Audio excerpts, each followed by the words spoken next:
Now, Egypt's government deployed tanks around the presidential palace today after clashes with protesters killed 7 people.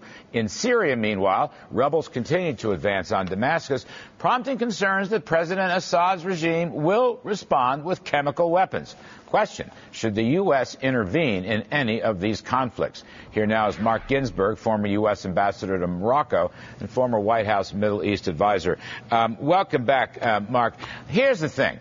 We drew a red line. President Obama drew a red line over these chemicals, weapons of mass destruction. At what point do we have to start bombing them to prevent them from moving and utilizing those weapons of mass destruction? When's that happen?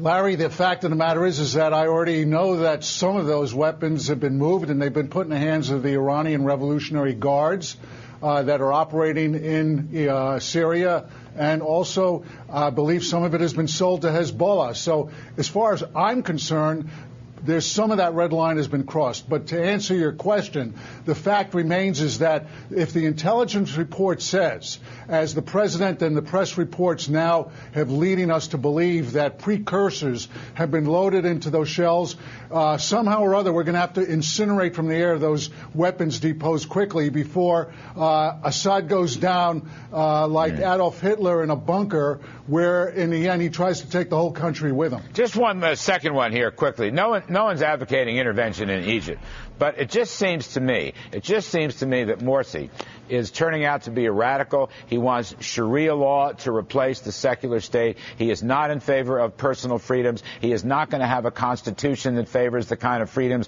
we thought they were going to go for.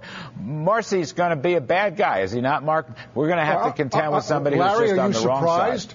Larry, are you surprised? Are you shocked? Is anyone should be shocked the fact that the Muslim Brotherhood is finally, after almost 60 years of waiting in the wings, trying to finally seize power, trying to use the levers of power, has bought off the army by candy-coating constitutional provisions to create a military state within a state? I'm not surprised at all. If he loses the referendum, he's got a referendum. He says he's going to allow the referendum on December 15th. Right. If he loses that referendum, which ain't all that great for the Constitution, it's not that great, but if he loses it, do you think he'll overturn it and just hold on to power as a dictator?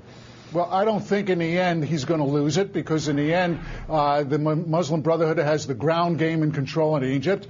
But even let's assume that he loses it. The fact is they'll come up with yet another ploy to overthrow that decision until they ultimately get the constitution they want that imposes Sharia law on the country, consistent with what the Muslim Brotherhood has tried to do since 1928 in Egypt. Yeah, there you have it. All right, many thanks, Ambassador Mark Ginsburg. Appreciate the update.